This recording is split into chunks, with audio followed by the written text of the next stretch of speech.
आधीपासून रुजावी म्हणून आपल्या प्रशालेत दरवर्षी विज्ञान मंडळातर्फे वैज्ञानिक स्थळांना भेटी, तज्ज्ञ व्यक्तींची व्याख्याने, विज्ञान दिनाचे विशेष आयोजन, शिबिरे, प्रश्नमंजुषा, कुतूहल पेटी, प्रदर्शने, विविध कार्यशाळा असे अनेक उपक्रम राबविले जातात। यावर्षी वर्षभर चालणाऱ्या डॉक्टर आपल्या भेटीला या उपक्रमाचा शुभारंभ तसेच विज्ञान मंडळाचे उद्घाटन करण्यासाठी आपण सर्वजण जमलो आहोत।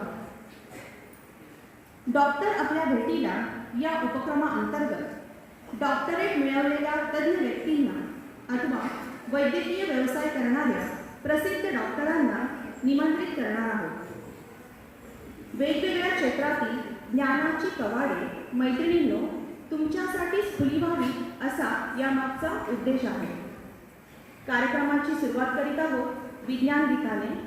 सादर करीत आहेत आपल्याच गुणी विद्यार्थिनी आणि त्यांना संगीत साथ देत आहेत स्टीव बेल्लेकर सर आणि श्रीमती गायत्री सर।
विज्ञान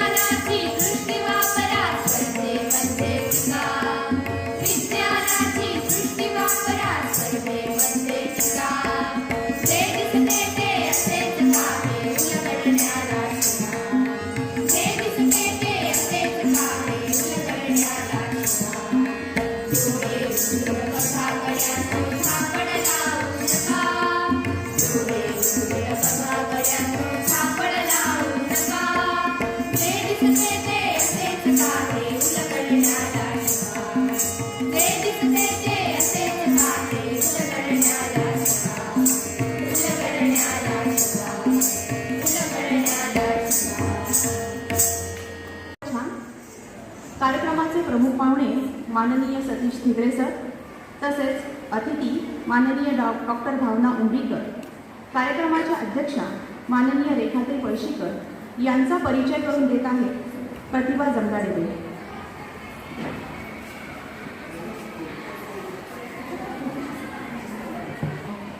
धन्यवाद जाधवबाई. सर, थोडक्यात तुमचा परिचयच इतका छान, एवढा मोठा आहे की तो कुठे थोडा करावा हेच मला खरं कळत नाही आहे, पण केला आहे मी प्रयत्न.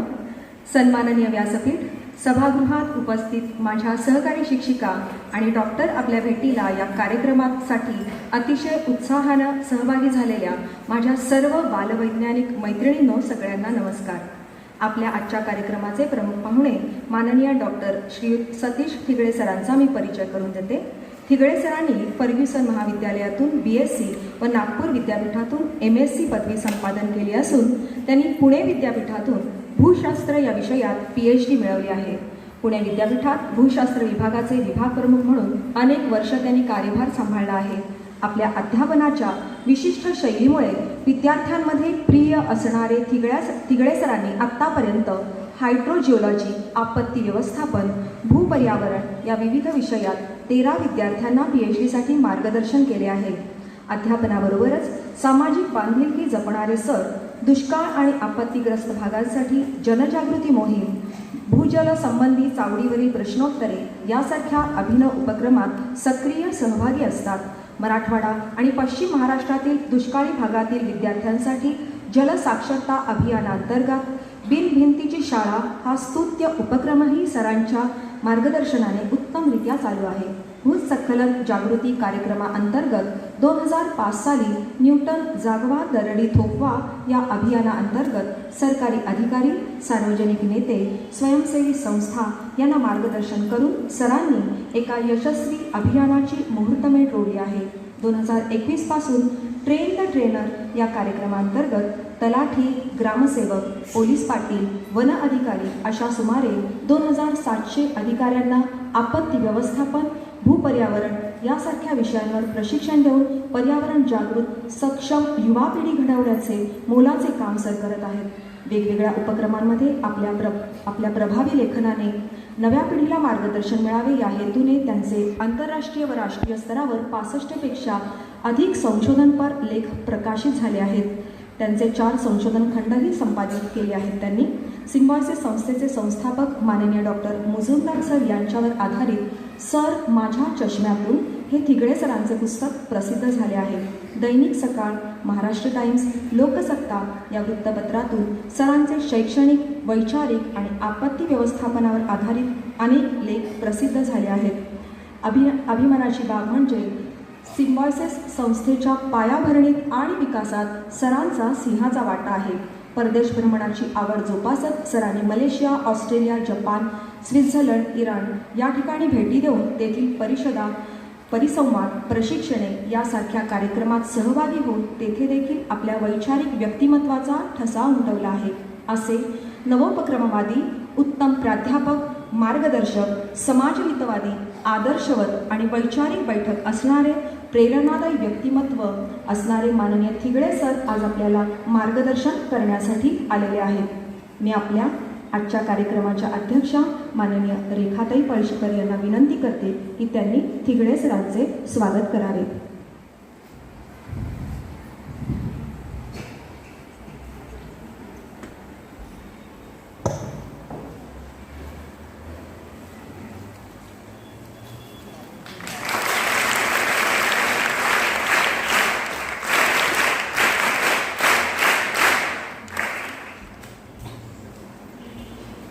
धन्यवाद सर, धन्यवाद बाई.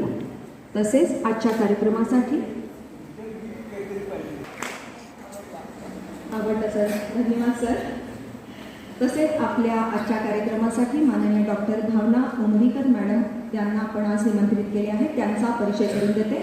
आपल्या हुजूरवाडीच्या माजी विद्यार्थिनी असलेल्या भावना मॅडम यांनी भूविज्ञान विषयात MSc पदवी घेऊन जलविज्ञान या विषयात PhD मिळवली आहे. सावित्रीबाई फुले पुणे विद्यापीठात भूविज्ञान विभागात त्यांनी 19 वर्षे अध्यापनाचे काम केले आहे.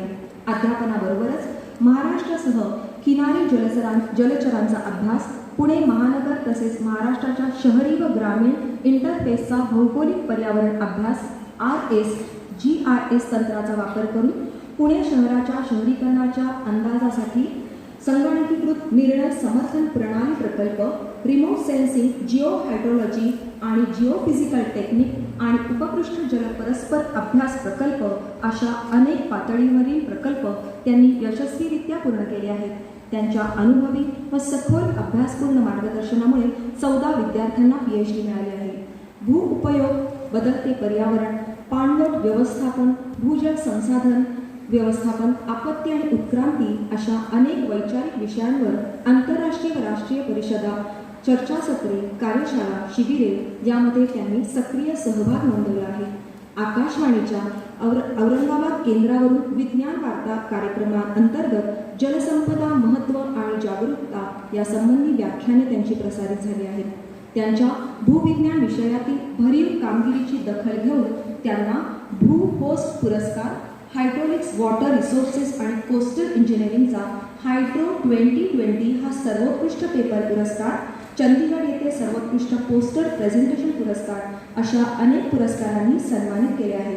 यशोदा आणि श्रमजीवी जनता सहाय्यक मंडळ सातारा याच्या वतीनं भावना मॅडम यांनी थिगळे सरांच्या मार्गदर्शनाने रायगड जिल्ह्यातील महाड तालुक्यातील गावामध्ये भूवैज्ञानिक तपासणीचा अहवाल उत्तमरित्या सादर केला आहे. भूविज्ञानाविषयी अनेक प्रकल्पांवर काम करताना भावना मॅडम थिगळे सरांचे मार्गदर्शन आवर्जून घेतात. असे गुरु शिष्याचे नाते असणारी 2 अतुलनीय व्यक्तिमत्वे आज आपल्या कार्यक्रमास मार्गदर्शन करण्यास उपस्थित आहेत. हा खरोखरच मणिकांचन योगच म्हणावा लागेल. मी आपल्या कार्यक्रमाच्या अध्यक्षा माननीय रेखाताई पळशीकरांना विनंती करते त्यांनी माननीय भावना उमरीकर मॅडमचे स्वागत करावे.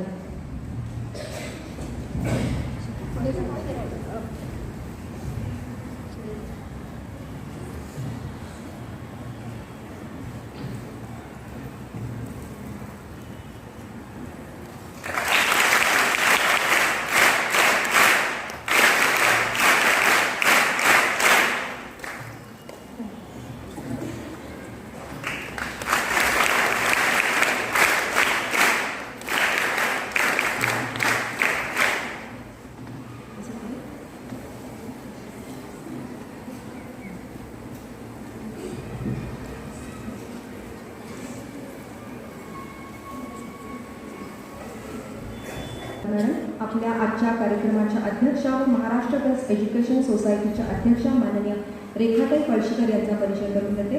रेखाताईंनी MA MEd पदवी घेऊन फर्ग्युसन महाविद्यालयात 34 वर्षे राज्यशास्त्र विषयाचे अध्यापन केले आहे. ज्ञानदानाबरोबर त्यांनी महाविद्यालयाचे प्रशासकीय कामकाजही कुशलतेने सांभाळले आहे. त्यांनी फर्ग्युसन कॉलेजमध्ये 11 वर्षे पर्यवेक्षक पद व 4 वर्षे उपप्राचार्य पद भूषवले आहे. उपप्राचार्य पदावरून निवृत्त झाल्यावर विविध शैक्षणिक संस्थांचे कामकाजही त्यांनी पाहिले आहे. पुणे पिंपरी चिंचवड विभागाच्या कनिष्ठ महाविद्यालयाच्या केंद्रीय प्रक्रियेचा प्रमुख पदाचा कार्यभार त्यांनी 3 वर्ष सांभाळला आहे. त्यांनी SSC बोर्डाचे एक्झामिनर, राज्यशास्त्र विषयाचे पेपर सेटर, स्क्रुटिनायझर म्हणूनही कामकाज पाहिले आहे. MIT स्कूल ऑफ गव्हर्नमेंट बोर्ड्सच्या प्रमुख पदाचे काम असो अथवा राज्य शैक्षणिक आराखडा 2010च्या समन्वय समितीच्या सदस्यत्वाचे कार्य असो वा शिक्षकांच्या वरिष्ठ वेतन श्रेणी निवड श्रेणीचे तज्ज्ञ मार्गदर्शक म्हणून काम पाहणे असो, हे सर्व काम त्यांनी लीलया सांभाळले आहे. त्या उत्तम प्रशासकच नव्हे तर उत्तम मार्गदर्शकही आहेत. त्यांनी MTS, NTS या परीक्षांसाठी तसेच MPSC, UPSC या महत्त्वाच्या स्पर्धा परीक्षांसाठी विद्यार्थ्यांना बहुमोल मार्गदर्शन केले आहे. रेखाताईंनी SSC बोर्डाकडून प्रकाशित होणाऱ्या 10वी-12वी पाठ्यपुस्तकातील राज्यशास्त्र विषयाचे तसेच FYPLच्या अभ्यासक्रमासाठी सुद्धा लेखन केले आहे. शिक्षण क्षेत्रातील त्यांचे योगदान अत्यंत स्पृहणीय आहे. सन 2013 पासून त्या महाराष्ट्र गर्ल्स एज्युकेशन सोसायटीच्या सचिव म्हणून कार्यरत होत्या आणि आता त्या महाराष्ट्र गर्ल्स एज्युकेशन सोसायटीची अध्यक्षपदाची धुरा समर्थपणे सांभाळत आहे.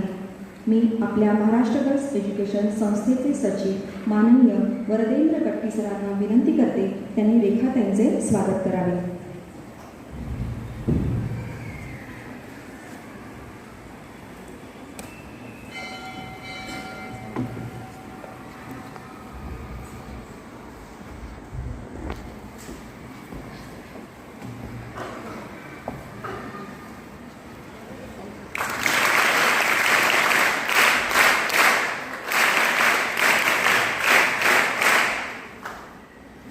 व्यासपीठावर उपस्थित असणारे महाराष्ट्र गर्ल्स एज्युकेशन संस्थेचे सचिव माननीय श्रीयुत वरदेंद्र कटके सरांचे स्वागत आपल्या प्रशालेच्या मुख्याध्यापिका माननीय वाठेरे वहिनी करावे ही त्यांना विनंती.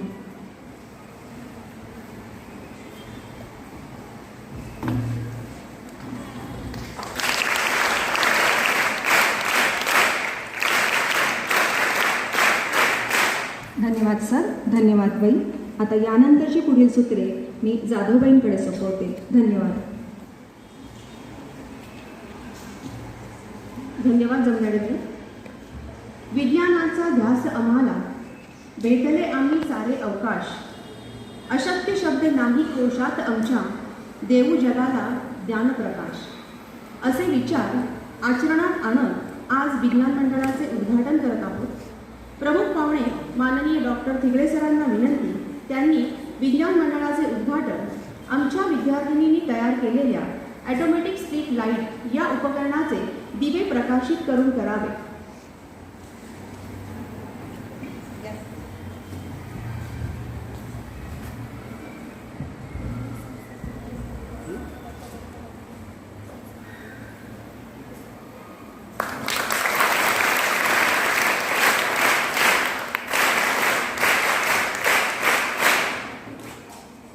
माननीय रेखाताईंना विनंती, त्यांनी विज्ञान मंडळाचा फलक प्रज्वलित करावा.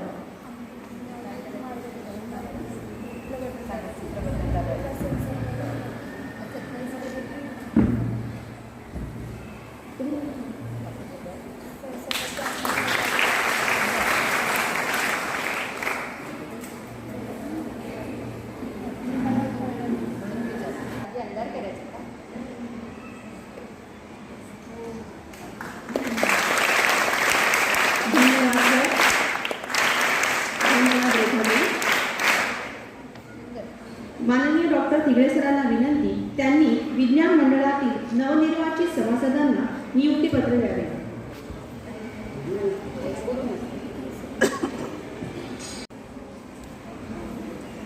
उपाध्यक्ष कुमारी लावण्या सूर्यवंशी इयत्ता 8वी क.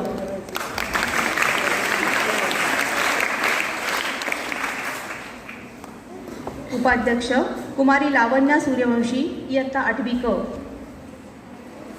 सभासद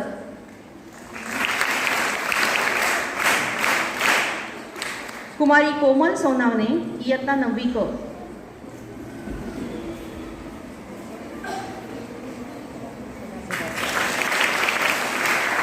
कुमारी ऋतुजा धुमाळ 9वी क.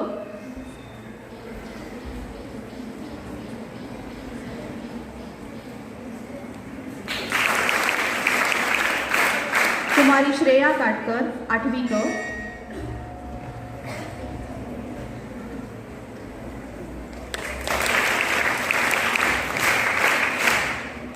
धन्यवाद सर.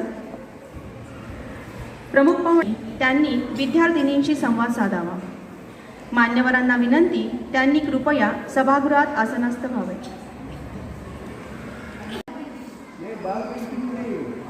मी त्यांना म्हणलं नातींनो, नाती नात यंदाच 10वी पास झाली असायचं बरं का, काय हरकत नाही ना.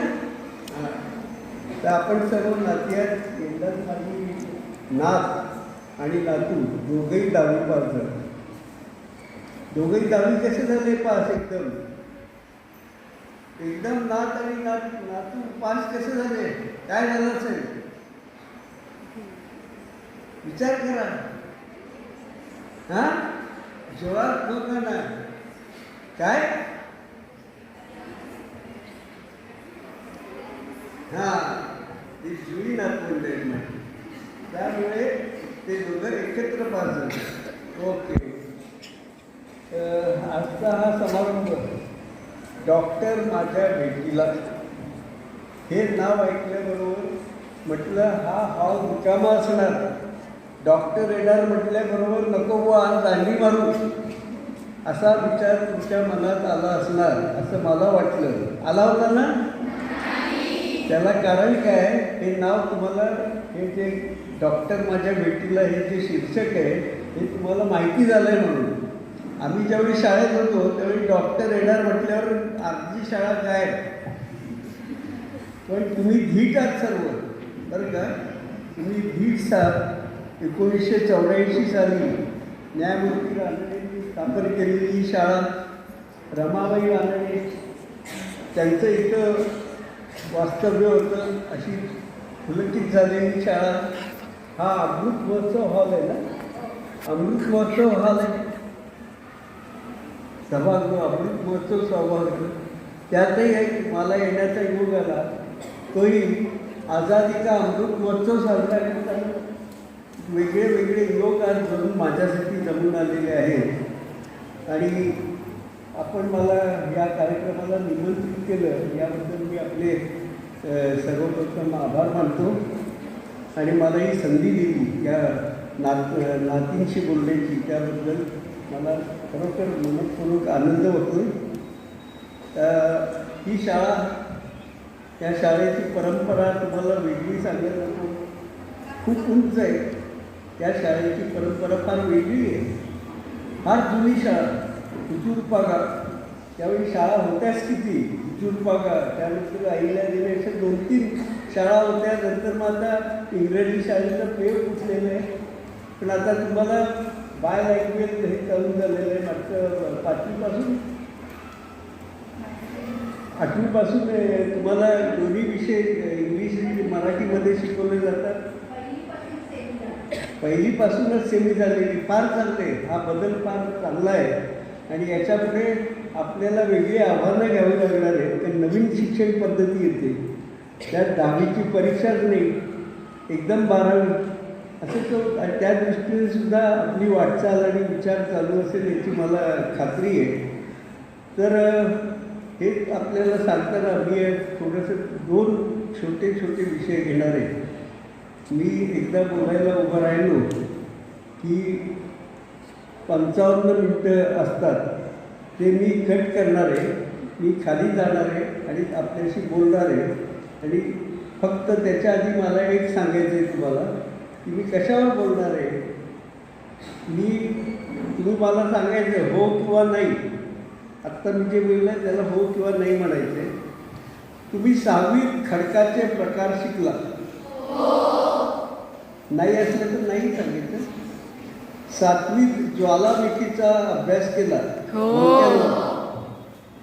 8वीमध्ये इंटिरियर ऑफ द अर्थ, तो चित्र बघा, त्या अभ्यासाला गेले. 9वीमध्ये मग कुठेतरी एक्झोजेनिक प्रोसेसेस, एंडोजेनिक प्रोसेसेस सध्या चालू आहे. तुम्ही 9वीतला आहेत ना सगळे, हे चालू आहे. नंतर आता तुम्हाला हळूच कोणीतरी माळींबद्दल सांगेल. माळीमध्ये लँडस्लाईड जी झाली, दरड कोसळली, त्याबद्दल. आता त्या दरडीबद्दल सांगतो. मी 1984 सालीपासून माझा अभ्यास आहे बरं का. किती? मी त्यावेळी जन्माला आले नव्हता, कदाचित तुमचे आईवडीलही जन्माला आले नाही. असा जवळजवळ 40-45 वर्षाचा माझा हा अभ्यास आहे. आणि तो अभ्यास थोडक्यात सांगणं हे फार कठीण असलं तरी तुम्हाला समजेल अशा भाषेत सांगण्याचं हे माझ्यासाठी अवघड आहे, परंतु तरी मी हा प्रयत्न करणार आहे. तर हे जे आहे यासाठी मी आता खाली येणार आहे आणि मी मग माझं प्रेझेंटेशन सादर करणार आहे. चालेल? त्याचं कारण असं होतं की हे जे प्रश्न होते ते भूशास्त्र या विषयाशी संबंधित होते. आणि हे भूशास्त्र हा जो विषय आहे तो तुमच्या भूगोलाच्या पुस्तकात सामावलेला आहे. भूगोलाचे प्रश्न होते ना, तर हे असं जे आहे हे थोडंसं आधी खडकाचे प्रकार, मग ज्वालामुखी निर्माण झाला, मग अमृत झालं, मग प्रभू झालं, थोडंसं विस्कळीत आहे. हे सर्व मी एकत्रित करण्याचा प्रयत्न करून तुमच्या पुढे ती माहिती देण्याचा प्रयत्न करतो की जेणेकरून तुमची या भूशास्त्र म्हणजे अर्थ सायन्स या विषयाची तुमची आवड वाढेल, तुमची उत्कंठा वाढेल. आणि हा विषय काय आहे याची तुम्हाला जाणीव होईल. त्यासाठी तुमच्यापैकी पुढे कोणीतरी जसं ह्या मॅडम आता हे झालं प्राध्यापिका झालं, तसं तुमच्यापैकी कोणी प्राध्यापिका तुमच्या इथं खूप वेगळ्या वेगळ्या व्यक्ती तुमच्या वेगळ्या वेगळ्या क्षेत्रात समजलेल्या आहेत. आता मला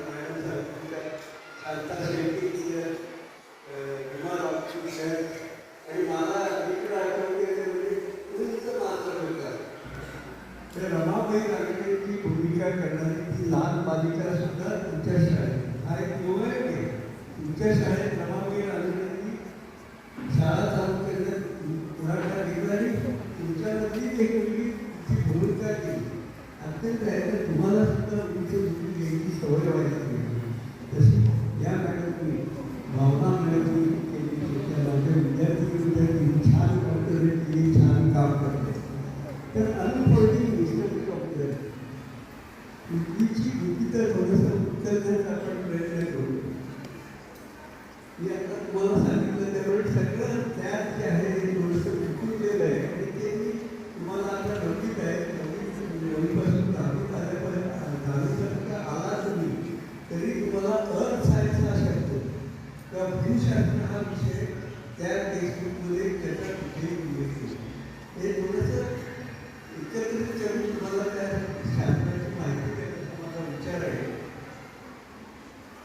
मला माहिती आहे त्यावेळी शाळेत होतो 8वीच्या वर्गात पृथ्वी गोल आहे हे सिद्ध करा किंवा त्याची शास्त्रीय कारणे द्या असं प्रश्न विचारला जातो. कारण त्यावेळी आता ॲस्ट्रॉनॉट आता जी चित्र दिसतात पृथ्वीची आज तशी दिसतात का? आज दिसतात. आमच्या वेळी ती दिसत नव्हती. मग अक्षांश रेखांश उपयोगाला समुद्र किनाऱ्यावर उभं राहिलं की लांब गेली ती माहिती होते. त्यामुळे पृथ्वीची अशी अनेक 9-10 कारणं होती. आज तुम्ही फटकन बघू शकता की आकाशातून अवकाशातून जे चित्र काढलेलं आहे ते पृथ्वी गोल आहे. आणि तुम्हाला माहिती आहे कमांडर राजेश शर्मा हा पहिला भारतीय जो स्पॅन याच्यातून गेला रॉकेटमधून गेला आणि त्यांनी पृथ्वी बघितली आणि त्याच्याशी कम्युनिकेशन त्यावेळेला इंदिराजी काढली आहे होत्या त्या इथे राहिलेल्या आहेत असं मला समजलं काही दिवस होते. पण त्या इंदिराजी गांधी आहेत त्यांनी टेलिकम्युनिकेशन त्याच्याशी संवाद साधला. त्यावेळी तो काय म्हणाला काय त्यांनी विचारलं की पृथ्वी कशी दिसते. तर त्याचं उत्तर आलं सारे जहां से अच्छा. काय उत्तर आलं? आता तसंच त्याला पृथ्वी कशी दिसते आणि आम्ही सगळे भूशास्त्राचे अभ्यास करतो आम्हाला ती पृथ्वी वेगळी दिसते. आता पृथ्वी सचेतन का अचेतन लिव्हिंग ऑर नॉन लिव्हिंग तुम्हाला काय वाटतं? लिव्हिंग. Very good. बाकीच्यांना नॉन लिव्हिंग वगैरे माती खरं हे सगळं काही अर्थ नाही. त्यात जीवन नाही. जिवंतपणा तिथे दिसतो का? तरी लिव्हिंग म्हणतात. चांगलं उत्तर आहे. म्हणजे तुम्हाला जर लिव्हिंग वाटत असेल तर ती चांगलं आहे. आम्हाला ती लिव्हिंग का वाटते? त्याचं कारण असते की जी पृथ्वी स्वतःभोवती गिरक्या घेते स्वतःभोवती गिरक्या घेते त्यावेळी दिवस रात्र होतात. नंतर स्वतःभोवती गिरक्या घेत सूर्याभोवती प्रदक्षिणा घालते. त्याच्यामुळे वर्ष होतं. वेगळे ऋतू होतात. ऋतू जन्माला येतात. वेगळे आनंद आपल्याला मिळतात.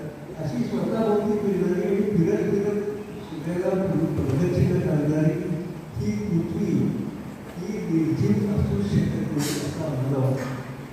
लोकांना हे काय माती आहे गुरुम आहे खरं काय ती मिरची आहे तसं नाही. हे थोडक्यात मी तुम्हाला सांगण्याचा प्रयत्न करणार आहे. तुम्हाला सर्वात माहिती आहे की हे मी वर्गात शिकलेलं कुठेतरी वातावरण शिकलेलं कुठेतरी जलावरण शिकलेलं कुठेतरी शिलावरण माहिती आहे. सगळं तुम्ही शिकलेलं आहे. मॅथ्सची माहिती आहे कोर्सची माहिती आहे.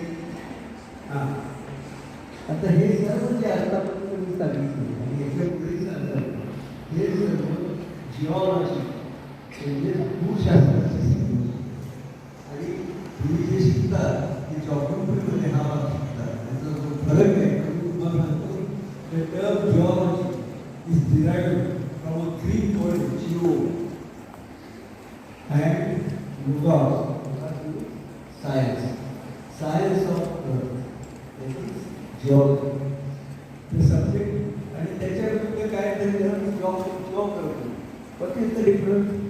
The geography on the other hand focuses on the study of earth subject.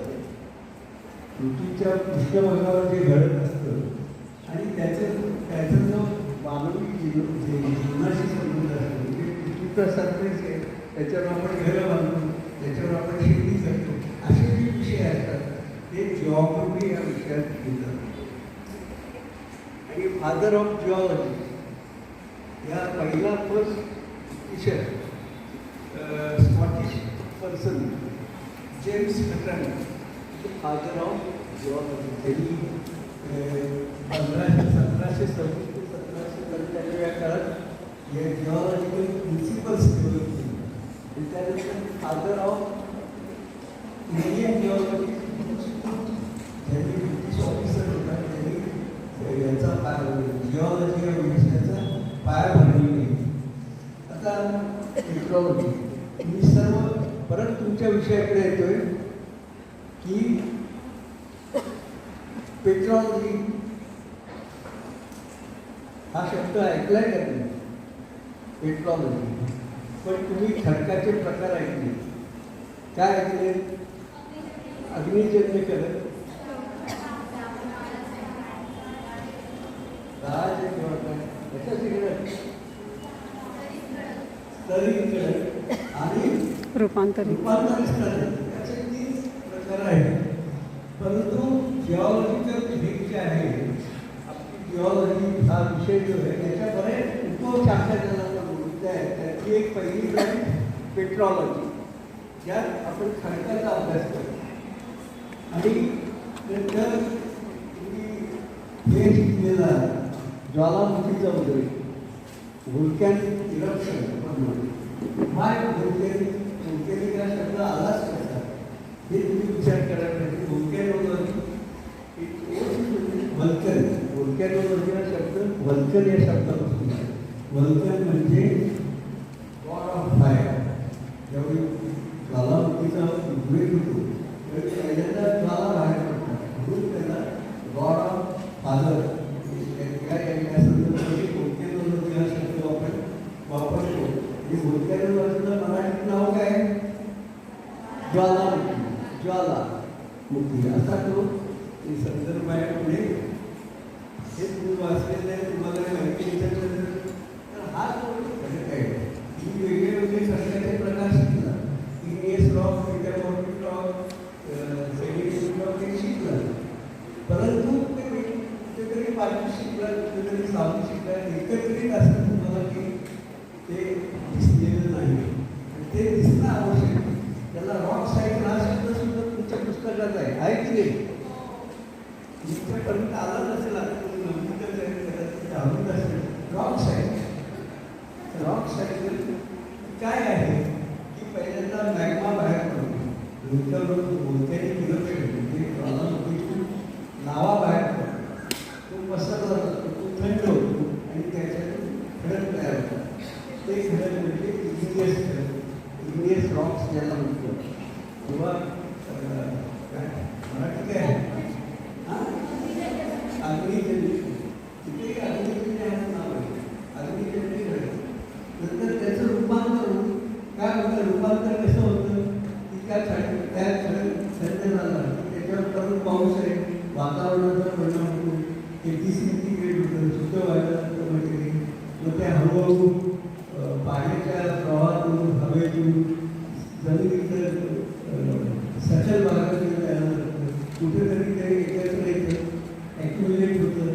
त्याच्यात मग वेगळ्या आणि त्याच्यातून हा स्तरीत खडक ना सेकंड गाळाचे खडक गाळाचे खडक असे तयार होतात.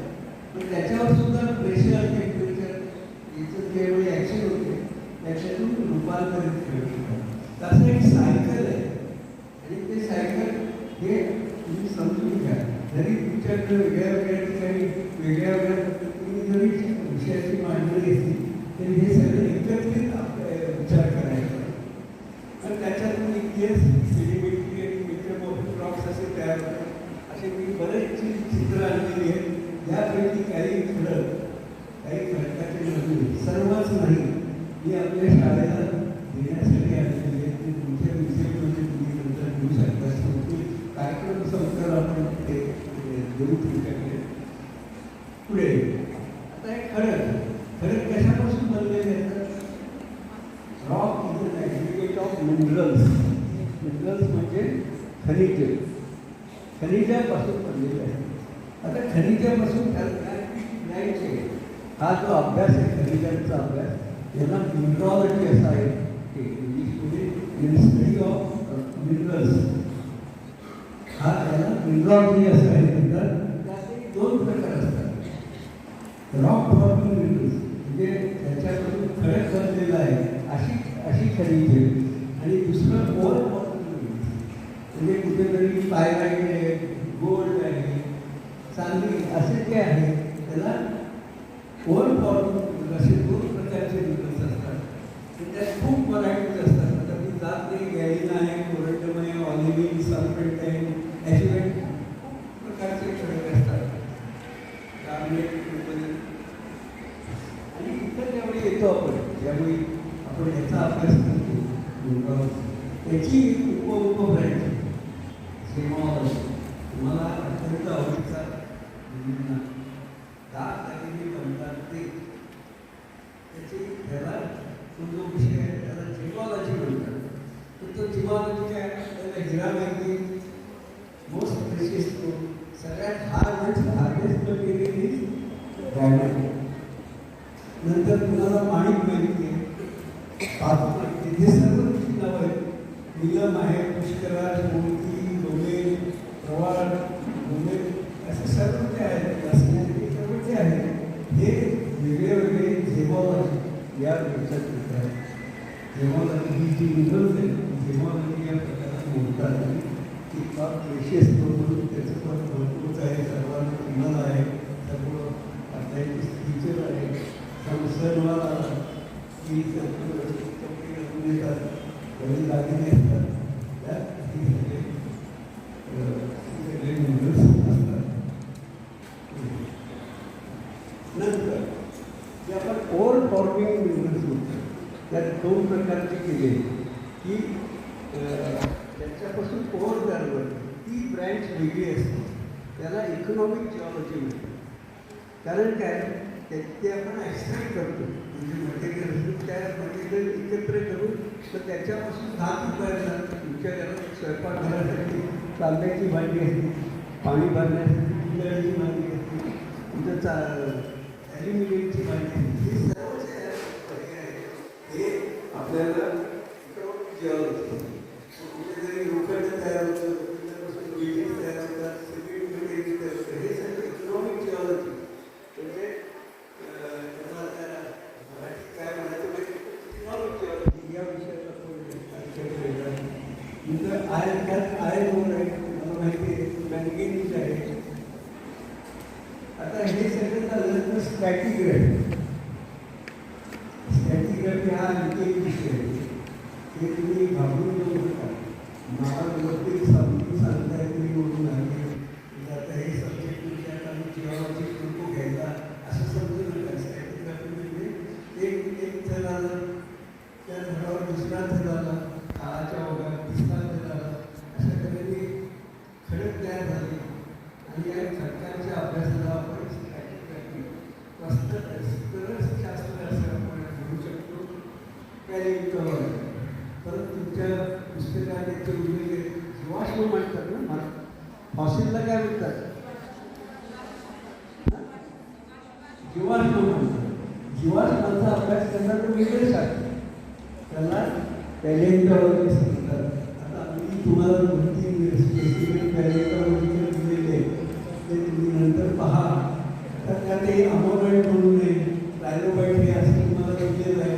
थोडंसं छोटासा पीस ऑफ हे सगळे मिळवायला फार कष्ट पडतात बरं का हे खरं आणि कष्ट पडतात आणि त्यातून ते त्यापैकी तुम्हाला दिलेले 25 पैसा प्रिन्सिपल म्हणून तर हे सगळे झाले पॅलेंटॉलॉजी.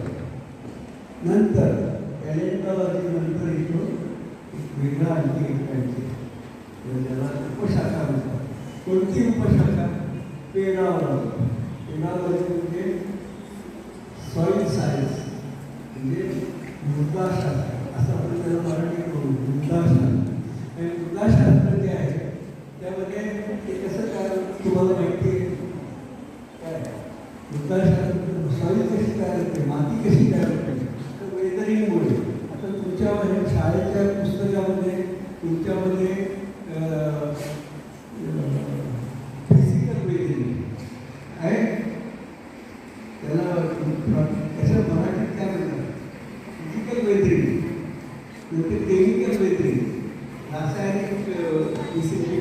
झीज, खडकांची झीज.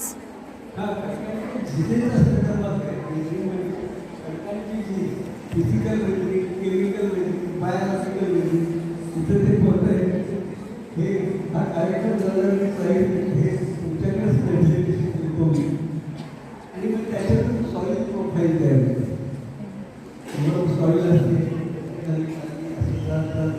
पहिल्या सॉईलच्या खाली मुरुम असतात त्याला आपण सॉइल प्रोफाईल प्रोफाईल असं आपण म्हणतो. ते तुम्हाला ठिकठिकाणी तुमच्याकडे म्हणजे शाळेच्या अभ्यासक्रमात ठिकठिकाणी असं विखुरलेलं आहे हे थोडंसं तुम्हाला इथे जाणवलं. आता तुमच्या पाठ्यपुस्तकात माझ्या अंदाजाप्रमाणे जिओलॉजी ऑफ महाराष्ट्र किंवा जॉग्रफी ऑफ महाराष्ट्र म्हणून शिकवलं जात असेल तर जिओलॉजी ऑफ महाराष्ट्र तुम्हाला माहिती आहे का महाराष्ट्रामध्ये किती व्याप्ती आहे, टोटल एरिया किती आहे महाराष्ट्राचा किती आहे? साधारण 3,10,10,000 स्क्वेअर किलोमीटर एरिया हा महाराष्ट्राचा आहे आणि त्यातला 80%वर अधिक भाग हा हिरवा रंग जो दिसतो तो विसार म्हणजे अग्निजन्य खडकांनी तो बनलेला आहे. आणि मग इकडे डाव्या बाजूला त्या बाजूला हे मेटामॉर्फिक रॉक्स आहेत. मग तिकडे आपल्याला इकडे डाव्या बाजूला समुद्र किनारी सेडिमेंटरी ते मेटामॉर्फिक रॉक्स आहेत आणि त्याच्यापासून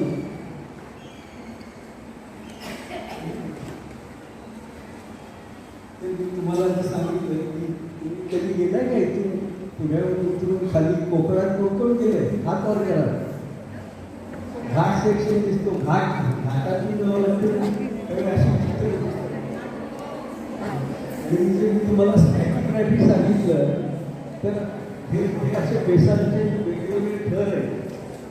खालचा तर एकावर थर आहे त्याला स्टॅटिग्राफिक सेक्शन आपण सांगतो. आणि हा कधी तयार झाला तुम्हाला जुरॅसिक ऑफकट असं माहिती का? जुरॅसिक पार्क म्हणून एक सिनेमा येऊन गेला तो सगळ्यांना माहिती असतो मला खात्री आहे. जुरॅसिक पार्क जुरॅसिक एक कालखंड आहे त्याच्यानंतर क्रिटेशियस हा कालखंड आणि जुरॅसिक पार्कमध्ये म्हणजे वनस्पती होत्या जनावर होती डायनोसॉरसारखी. नंतर ज्यावेळी ज्वालामुखीचा उद्रेक झाला मोठ्या प्रमाणावर संपूर्ण भारतात झाला नंतर इंडोनेशियामध्ये झाला त्यावेळी भूमी आणि वातावरण बदललं गेलं आणि त्यात हे सगळे डायनोसॉर्स हा असते जी विकृत आहे ती नामशेष तर त्या तुम्ही होता. नंतर आपल्याकडे आता मला वेगळे वेगळे आपण तुम्ही ज्यावेळी जिओलॉजिकल ठिकाणी फिरायला जातात त्यावेळी अशा प्रकारचं ते वेगळी तुम्हाला माहिती आहे तुमच्या याच्यात स्टेरॉइड वेगळी त्याला काही मराठीत काय म्हणतात स्टेरॉइड वेगळी हा शब्द माहिती आहे ना हे असं दिसतं नंतर सांगत नाही.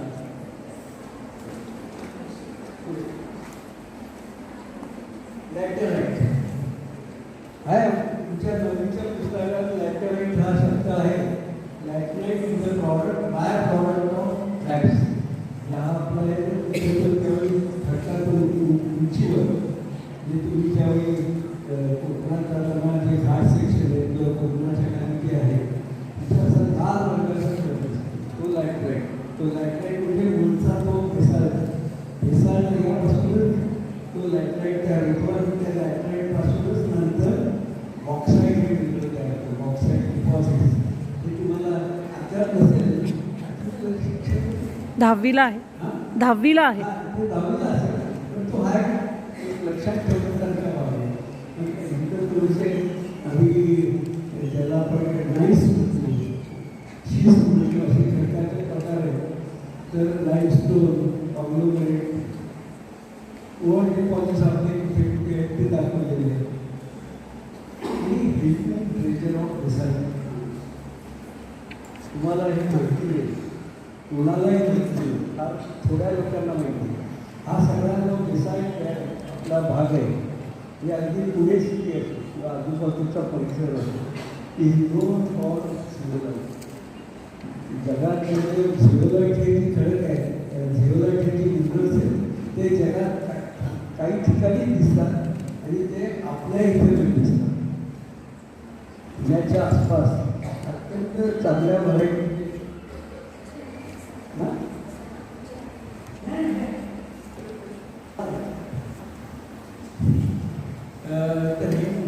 तर काय होतं की ज्यावेळी ज्वालामुखीचा उद्रेक झाला त्यावेळी असा दावा प्रकट केला की तर म्हणजे काहीतरी गॅप राहील, तिथे गॅस राहील, गॅस आणि मग ते गॅस आत हळूहळू सॉफ्ट व्हायला लागलं, सॉरी थंड व्हायला लागलं. आणि ते थंड होताना त्याचे जे कंपोजिशन होतं त्याची रासायनिक होती त्याच्यामुळे वेगळ्या वेगळ्या प्रकारची खनिजे तयार झाली. ब्युटिफुल हे आणि एवढा जरी तुकडा असला त्या खनिजाचा, चांगल्या खनिज त्यातल्या चांगल्या व्हरायटीचा आणि तुम्ही जर परदेशी शिकून गेला तर तुम्हाला $1,000 या ₹80,000 सुद्धा मिळू शकतो अशी याची व्हॅल्यू. तर इथे म्हणजे हा सगळा जो प्रकार आहे हा झिओलाइट मॅप हे जे झिओलाइट्स आहेत ते जगाच्या नकाशावर हे अत्यंत प्रसिद्ध आहे. त्यामुळे पुणे शहर पुण्याची वेगळी वेगळी ओळख आहे तुम्हाला माहिती आहे की पुण्यात जुन्या शाळा आहेत, जुनबागासारखे आहे, पुण्यात लक्ष्मी रस्ता आहे, पुण्यातले लोक पाट्या देतात, माहिती आहे का पाट्या देतात, विरोधी पाट्या असतात. तसंच जगाच्या नकाशावर पुणे हे नाव झिओलाइट मॅप जगाच्या नकाशावर झिओलाइट पुण्याचे झिओलाइट हे अधोरेखित झालेली आहे. ही बघा काही काही चित्र आहेत त्याची अमेथिस्ट आहे, रोज क्वार्ट्ज आहे, अमॉर्फस सिलिकेटच्या एपोफिलाइट आहे, कॅल्साइट आहे, कॅमेन्साइट आहे, ब्लू कलर काही सारखे आहे. फक्त वाघोली आपल्या इकडे वाघोली जो आहे भाग तिथं फक्त वाघोलीमध्ये मिळायचं. आता वाघोली शहरात तिथे घरं वगैरे बांधल्यामुळे तिथं आता क्वारी म्हणजे खाण फोडण्याला परवानगी नाही, त्यामुळे हे आता जमिनीच्या भोटात गेले. स्टील बाईट, फिलंडाईट, कोलेटाईट बऱ्याच व्हरायटी.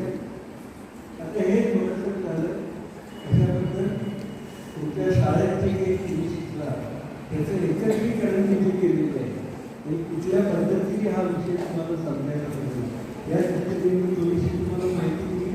आता दुसरं 9वीच्या पुस्तकात आपण झालेलं नसेल तर ते थोडंसं उशीर आहे. माळी हा एक भाग आहे, माहिती आहे का? तर त्याची माळी हा जो भाग आहे, माळीवर मोठी आपत्ती कोसळली. कधी कोसळली? 2014 साली 30 जुलै 2014. त्या संदर्भात मी सांगतो थोडक्यात सांगणार आहे. हा फार मोठा विषय आहे, आपत्ती व्यवस्थापन म्हणजे महापूर असतील, भूकंप असेल, दंडी कोसळणं असेल, हे पण एक लक्षात ठेवायचं ज्या आपत्ती कोसळतात त्याला 2 कारण असतात, नैसर्गिक कारण आणि मानव निर्मित. आणि जेव्हा जेव्हा तुम्ही जर वर्तमानपत्र जर वाचत असाल तर वर्तमानपत्र वाचता वाचता तुम्हाला पाऊस पडायला लागला की काय होतं, दंडी कोसळण्याच्या बातम्या येतात. पावसाळ्यात पाऊस पडायला इतर वेळी येतात का? नाही. पाऊस पडायला लागला की दंडी कोसळण्याच्या बातम्या आपल्याला यायला लागतात. मग मला आता थोडंसं वार्ताहरांना माहिती झाली, वर्तमानपत्रातल्या मुलांना हे बुवा अभ्यास करतात, 40 वर्ष अभ्यास करतात, तुम्हाला फोन येतो. काय येतो फोन? मला फोन असा येतो की सर अमुक ठिकाणी दगड कोसळली. कुठे कोसळली? की घाटात कोसळली. मग मी त्यांना विचारतो तो घाट रस्ता नसता तर कोसळली असती का? आपण घाट रस्ता केला म्हणजे आपण मानव निर्मित बदल केले डोंगर, त्यामुळे कोसळली असती का? हा मला कधीतरी कोणीतरी सांगतात सर कोसळली दगड त्या गावठाणावर कोसळली. तर ते गावठाणाचा भाग तिथं जर पूर्वी जर नुसता डोंगर असला आणि गावठाणं जर नसतं तर तिथं कोसळली असते का? मानव निर्मित बदल बरं का, मानव निर्मित बदल हे नदी कोसळले. महापुराला नदी आता आपल्या इथून काय म्हणा मग त्यावेळी बातम्या येतात पुलाच्या वाडीमध्ये पाणी घुसलं. पण पुलाच्या वाडीत जर तुम्ही वस्तीच केली नसती तर काही झालं असतं का? पाणी घुसलं असतं पण वस्तीला त्रास झाला असता का? अशा पद्धतीने मानव निर्मित जी प्रक्रिया आहे नदी कोसळण्याची असो किंवा नैसर्गिक आपत्ती ती मोठ्या प्रमाणात दिवसेंदिवस वाढत आहे. आता 40 वर्ष त्याच्यावर अभ्यास करतोय. गेल्या वर्षी तुम्हाला माहिती असेल गेल्या वर्षी ठिकठिकाणी मोठ्या प्रमाणात झाली. ठिकठिकाणी म्हणजे पाटण तालुक्यात आहे, खाली चिपळूण तालुक्यात आहे, खेड तालुका, महाड तालुका या सर्व ठिकाणी सर्व मिळून 165 लोक झाले. आता माझा जो अभ्यास आहे 1983 सालापासूनचा. तिथं 1983 साली मावळमध्ये नदी कोसळल्या, सॉरी रत्नागिरी जिल्ह्यात नदी कोसळल्या. त्यावेळी माझ्या लक्षात आलं की नदी कोसळण्याचं मूळ कारण जे आहे ते भूकंप. तुम्हाला कोयनेचा भूकंप माहिती नसेल, माहिती काय 1967 मध्ये कोयनेला मोठा भूकंप झाला होता आणि त्या भूकंपामध्ये डोंगरांना मोठे तळे गेले होते.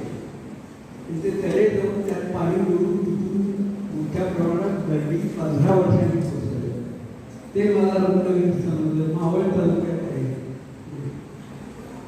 तर हे सर्व जे जो माझा अभ्यास आहे त्यात आपल्याला एक हे आहे की गड्डी अचानक कोसळत नाही.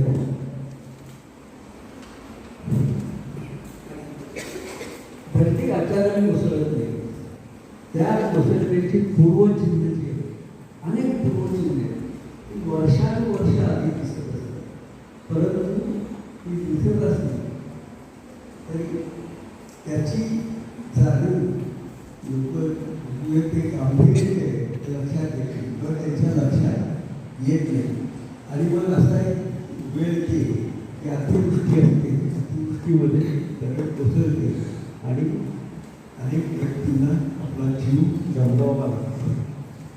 तर रत्नागिरी जिल्ह्यात तुम्हाला भाजप पुढे जुनी महाड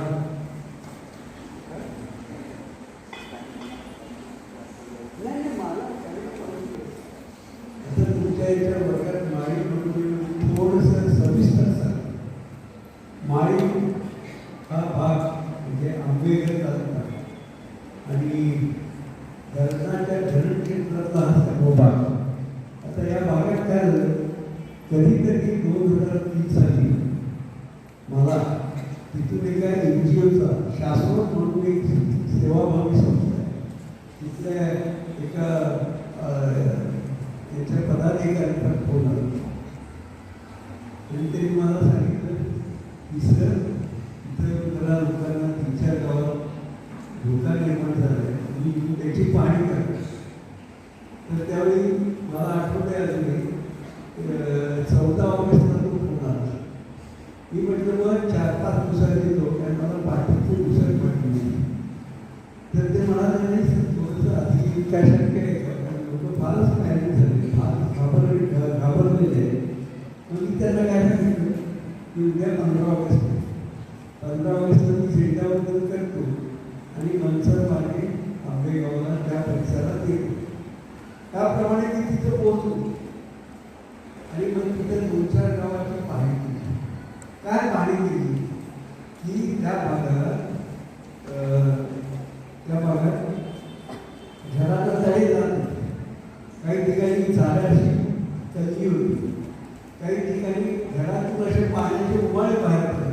पावसाळ्यात इतकं पाणी बाहेर पडायचं की मग त्या घरातून तरी पाईपलाईन टाकून घरातून पाणी बाहेर.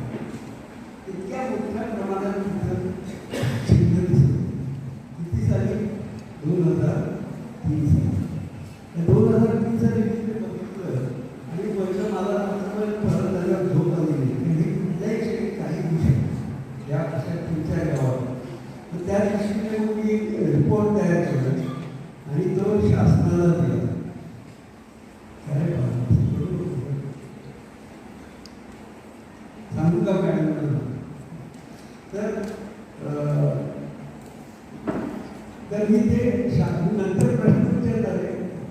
ऐकण्यासाठी. तर मग मी शासनाला त्याचा रिपोर्ट दिला आणि मग मी त्यानंतर मधून तिथं पाणी करत होतो आणि करता करता अशा बऱ्याच घटना झाल्या आणि हे बघा हे दिसतंय ते दर्जी कोसळण्याचं पाणी गावाचं. त्यानंतर पुढचं त्यात काय झालं होतं, मी ज्या ठिकाणी माळीणला बघितलं होतं तर जिथं 2014 साली धरण कोसळली त्याच्या आधी 1 वर्ष शासनाची एक स्कीम होती ज्याला पडके स्कीम म्हणतात. पडके म्हणजे काय, ते सगळे आदिवासी लोक वगैरे त्यांना उपजीविकेचं काही साधन मिळावं म्हणून थोडीशी जमीन सपाट करायला पैसे दिले. जमीन सपाट करून त्याच्यावर लोकांनी थोडीशी धान्य लावावं आणि उपजीविका चालवावी यासाठी ती योजना होती. परंतु ती योजना कुठे राबवायची याचा अंदाज घेतला गेला नाही. ही योजना हे जे वर डोळे जे तुम्हाला ॲरोज दिसत आहेत डोळे तिथं मग सपाट झालेली खाली जमीन दिसते. तिथं बुलडोझरने ती जमीन 4-2 तासात सपाट केली आदल्या वर्षी. आणि तेव्हापासून जी चिन्ह दिसत होती दर्डी कोसळण्याची ती अधिक तीव्रतेने दिसायला लागली. खाली जे झरे होते त्या झऱ्यातून डेली इतर पाणी येते. झरे म्हणजे की त्याच्यातून खडकातून आपलं माती मुरमातून पाणी मुरणार, त्याच्या खाली खडक लागणार, खडक लागणार की ते उतारायला वाहून लागणार आणि झऱ्याच्या रूपाने बाहेर येणार. तर दरवर्षी नितळ पाणी येणारे झरे एकदम म्हणजे गढूळ पाणी त्याच्यात यायला. पण ते काय यायला कारण खालीचा खडक आणि वरचा माती मुरमाचं पण त्याच्यात घर्षण व्हायला. तर लोकांना याचं गांभीर्य समजलं आणि मग अचानक दरड कोसळली सकाळी 8 वाजता आणि 1 नाही 2 नाही 150 व्यक्ती ठार. हेच जर त्यांना थोडासा मी अटी केला असता, अंदाज घेतला असता की बुवा हे असं असं आहे, ते असं असं होतं आहे, तर हे करण्यासाठी आपण इथून तात्पुरतं स्थलांतर करायचं असं की त्यांच्या डोक्यात आलं नाही. 150 रत्नागिरीचं मी सांगितलं तिथे 29 लोक गेले. भाजेला असाच प्रकार आधी झाला होता 1989 साली, तिथे 40 लोक गेले होते. त्यानंतर महाडला 4 ठिकाणी दर्डी कोसळल्या होत्या, तिथं सुमारे 200 लोक गेले. हे माळी आणि गेल्या वर्षी दर्जे म्हणून गाव ही स्वच्छ सर्व ही स्वच्छ, परंतु त्याचं गांभीर्य लक्षात घेतलं नाही. म्हणून ते गांभीर्य लक्षात न घेतलं हातनाक बळी दिली. आणि हे माझ्यामध्ये सर्व अज्ञानाचे बळी आहेत. आणि त्या कशा त्या घटना थांबवायच्या कशा यासाठी मी आता जास्त सविस्तर याच्यात जात नाही. नाहीतर आत्ताच तुम्ही थोडेसे अस्वस्थ झालेले आहात, नंतर मग पळूनच जाल की दगडी का कोसळतात, कशा कोसळतात, केव्हा कोसळतात. आणि या सर्व बाबतीत तुम्हाला थोडीशी माहिती होती. दगडी कोसळण्याची 2 कारणं, नैसर्गिक आणि मानवनिर्मित अशी 2 कारणं. पर्वतमय प्रदेश सपाट जागी दगडी कोसळतात का नाही. पुढे प्रतिकूल भूपर्यावरण डोंगरी भाग हे बघा कसं आहे, अशा ठिकाणी दगडी कोसळणार. अतिवृष्टी दरम्यानच दगडी कोसळणार. भूकंप परवडणार, भूकंपामुळे डोंगराला तडे जाणार आणि भिंतीवर दगडी कोसळणार. अशी नैसर्गिक कारणं. आणि मानवनिर्मित कारणं म्हणजे डोंगर उतारावर गावठाणांचा विस्तार करतो, त्यावेळी आपण चर खणतो, जमीन सपाट करतो, घर बांधतो, जंगलतोड करतो, पर्वत रस्ते खणतो, लोहमार्ग बोगदे खोदणं आणि ह्या सर्व गोष्टींमध्ये डोंगर उतार समतोलात व समतोलात वाटचाल. आणि त्याचा मी सगळे आता लघितल्या तुम्हाला न्यूटन्स लॉ मोशन माहिती किती नियम, न्यूटनचे नियम किती, 3रा नियम कुठला,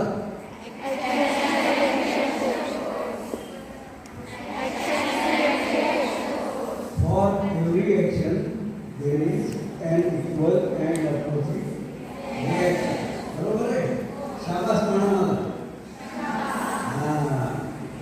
आता हे जे आहे क्रियाबल आणि प्रतिक्रियाबल रिॲक्शन त्यांची परिमाणे समान असतात, परंतु त्याच्या दिशा वेगळ्या असतात. हे जे आहे तर हे गरजेला लागून हे थोड्याफार प्रमाणात महापुराला किंवा जिथं जिथं मानवे घेऊन चालू म्हणजे शहराचं जर पेपर वाचत असलं तर कात्रच्या भागाने मॅडम सांगितलं डोंगरी भाग तिथल्या मुलांना हे आपण सांगायला पाहिजे.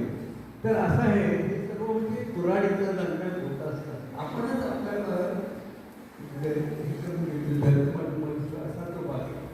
आणि जोपर्यंत आपण गावठाणाच्या परिसरात किंवा डोंगर खंडाला काळजी घेतली तोपर्यंत हे प्रकार होतच राहतात. गल्लींची लक्षणे मी तुम्हाला सांगितलेली आहेत, वेळ सांगितली आधी ही दर्दींची लक्षणं माझ्या दृष्टी म्हणजे निसर्ग वाजवत असेल की डोक्याची घंटा आहे करून काय हां. आणि अशा लक्षणांची गांभीर्याने आल्यामुळे ही सगळ्या ज्या घटना घडलेल्या आहेत इतकी वर्ष तेव्हापासून त्या नकाशावरून अनेक गावं पुसली गेलेली आहेत की या अशा दुर्लक्ष केल्यामुळे. आता जे हेही वाचत असेल अनेक वेळा जनावरांना या गोष्टीची जाणीव होती. ते भूकंप व्हायला लागला की कुठेतरी वर्तमानपत्रात बातमी येते किंवा भूकंप होण्याच्या आधी नाक साप बाहेर आले होते, कुत्री भुंकायला लागली. तसे वेगळ्या वेगळ्या प्रकारच्या संवेदना ज्या आहेत त्या तिथे व्यक्त होतात. आता धोका निर्माण झालेला आहे. नाक वगैरे का घर सोडत असतील वेळात नागरिक राहिले आणि त्या धक्क्यामुळे आता आपलं घर असुरक्षित झालेलं आहे म्हणून ते आहे. कुत्र्याला सुद्धा तो कंप जाऊन म्हणून तो आधीच भुंकायला नाही असं असून सुद्धा ते जनावरांना ही प्रेरणा आहे. परंतु मानव हे त्याच्यातून भोग घेतली आणि त्यांनी कोसळण्याची वाट बघतो हे आपला जीव झालेली हे लक्षात घ्या. आणि यासाठी तुमच्यासारख्या मुलांना आता तुम्ही शहरात आहात त्यामुळे तुमचं वातावरण वेगळं आहे. बिनबिंदीची शाळा असा एक कन्सेप्ट शाळा कॉलेजेसमध्ये जाऊन जेव्हापासून मी हा अभ्यास करायला लागलो विशेषतः निवृत्त झाल्यानंतर 2005 साली मी अनेक प्रयोग करायला लागलो. शाळा जाऊन वगैरे हा बिनबिंदीची शाळा. आज तुमच्या सायन्स क्लबचं उद्घाटन झालेलं आहे. सायन्स क्लब हे सायन्स क्लबचं उद्घाटन झालं म्हणजे काय की वर्गात बसायचं नाही. वर्गातलं ठीक आहे पण ज्ञान नावा हा भाग आहे त्या निसर्गात त्या मुलांना कसं जातं किंवा वर्गात बसून निसर्गाची ओळख कशी करून देता येईल कारण शहरात हे फार अवघड आहे मला माहिती आहे. तर हा जो भाग आहे हा लक्षात ठेवा. बिनबिंदीची शाळा आम्ही काय केलं तिथं मुलांना थोडक्यात माहिती सांगायची आणि चला माझ्यावर कुठे खाली जायचं खाली कुठे झरे निर्माण कर वर चढत जायचं कुठे रुग्णाला बघायचे कुठे घरांना भेटायला गेले अशी त्यांच्याकडूनच एक माहिती कळली आणि सोपं आहे. आजकाल गावाचा नकाशा मिळतो गुगलवर सुद्धा गावाचा नकाशा मिळतो तो घ्यायला सांगायचा तर तलाट्याची मदत घेऊन तुम्ही तयार करा गावाचा नकाशा आहे त्याच्यावर खडक असलेला भाग या रंगाने रंगवा माती असलेला माती उडून असलेला अशा पद्धतीने तो नकाशा तयार करतो. डोक्याच्या जागा 7-12 असतो इथे गट नंबर लिहिलेला असतो सर्वे नंबर त्याचा उपयोग करून आपण सगळं करू त्या मुलांकडूनच नकाशा आम्ही तयार करू. पावसाळ्यात मग शाळांमध्ये रेल्वे स्टेशन पर्यटन वापर केंद्र कसं काय असते की जेणेकरून त्यांना अंदाज दिला खूप पाऊस होतो तर पर्यटन वापर केंद्र कशी करावी कशी बसवावी याचं सुद्धा आपण ट्रेनिंग त्यांना दिलेलं आहे त्या दिल्लीच्या शाळेत. आणि कल्पकतेला त्याच्या कल्पकतेला वापर तुमचा विज्ञान क्लब तुम्ही हे केलेलं आहे त्या कल्पकतेला वाव त्याच्या विद्यार्थ्यांच्या कसा देता येईल हे शिक्षकांनी बघायला पाहिजे. आणि आपली कल्पकता आपण कशी व्यक्त करू इथल्या माध्यमातून कोणीतरी चित्रकार असेल, कोणी गायक असेल, कोणी लेखक असेल तुमच्यापैकी, प्रत्येकामध्ये काही ना काही तर तुम्ही कसं व्यक्त व्हा हा सायन्सचा विज्ञान म्हणून आपण क्लबची स्थापना केलेली स्थापना ही ॲक्टिव्हिटी केलेली आहे त्यात हा भाग लक्षात घ्या. पूररेषा आम्ही मुलांकडून 2005 साली महाराष्ट्रात जेवढी मोठ्या प्रमाणात पूर आला होता त्यावेळी पूररेषा मुलांकडून आणि त्याच्यावर एक मीटर आणखी पूर आला तर त्याच्यावर एक मीटर काढण्यासाठी त्याच्यावर वस्ती करा असा आपण त्यांना संदेश दिला. तर पर्यावरण आपण करू शकता. पर्यावरण शाळा पर्यावरण सप्ताह जर समतोल जे तुम्हाला सांगितलं समतोल ठेवलेल्या लोकांचे प्रत्यक्ष सर्वेक्षण तर या माध्यमातून तुम्ही तरुण पिढी उगवती पिढी तुम्हाला जर आपण साक्षर केले तर मी आता लढत साक्षरतेबद्दल बोलतो पण ते कुठलाही सामाजिक समस्या आहे तो साक्षरतेचाच मागे. आता आम्ही स्पोर्ट्स सेंटरमध्ये अनेक ॲक्टिव्हिटीज करतो ते मुलं खेळायला येतात पण त्यांच्याकडूनच पाणी कमी वापरतात याच्यासाठी त्यावेळी विशेषतः टुरवडा पाणी वापरतात त्यावेळी तुमच्या कॉलनीमध्ये त्याच्याबद्दल जाणीव निर्माण होते आणि त्यांना ही जगवण्याचं साधन आहे त्या दृष्टीने तुम्ही या प्रकारच्या सर्वांनी बघितलं पाहिजे. आता आज शास्त्रीय शास्त्र सायन्स क्लबचं उद्घाटन सायन्स क्लबचं उद्घाटन केलं म्हणजे काय की महाभारत तुम्हाला माहिती आहे, संजय माहिती आहे, संजय दृष्टी महाभारतात कुणाला धृतराष्ट्राला महाभारतात काय घडतं म्हणून सांगितलं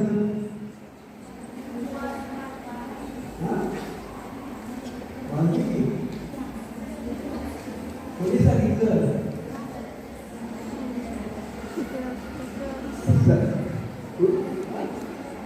संजय ना तर त्याला दृष्टी दिली आणि कोणी दिली सांगा कृष्णाने दिली तरी व्यक्ती जरा तुम्ही पहा त्याचं उत्तर दिलं आणि त्यांनी इतर म्हणजे महाभारत काय चालू आहे ते त्यांनी कथन केलं कोणाला अंदर उत्तर असतं. आज तुम्ही जो सायन्स क्लब स्थापन केलेला आहे तर ती संजय आज म्हणजे शास्त्रीय दृष्टी म्हणजे संजय दृष्टी काही लक्षात घ्या. आणि शास्त्र म्हणजे फक्त शास्त्र म्हणजे सायन्स नाही ही लक्षात घ्या. आता इकडे कुठे तुम्हाला शिकवणारे शिक्षक हे शिक्षण शिक्षण हे शास्त्र अर्थशास्त्र असं म्हणतो समाजशास्त्र म्हणतो शास्त्र म्हणजे शास्त्राची व्याप्ती मोठी आहे फक्त ती तुम्ही शास्त्रापुरती म्हणजे विज्ञानापुरती सीमित करू नका असं मला या निमित्ताने सांगायचं होतं. मॅडम तुम्ही मला इथे बोलून एक तुम्हाला जाताना विनोद सांगतो मी गणितचा अभ्यास 40 वर्ष करते तर माझे जे सहकारी एक विद्यापीठातले आता या अभ्यासामुळे मला त्यांनी नाव ठेवलं. नावं ठेवणे सगळेच पटायचं असतात पुणेकर पटायचंच आहे परंतु मला नाव ठेवले गणेश्वर गणेश्वर शाबास म्हणा शाबास म्हणा मला थँक्यू.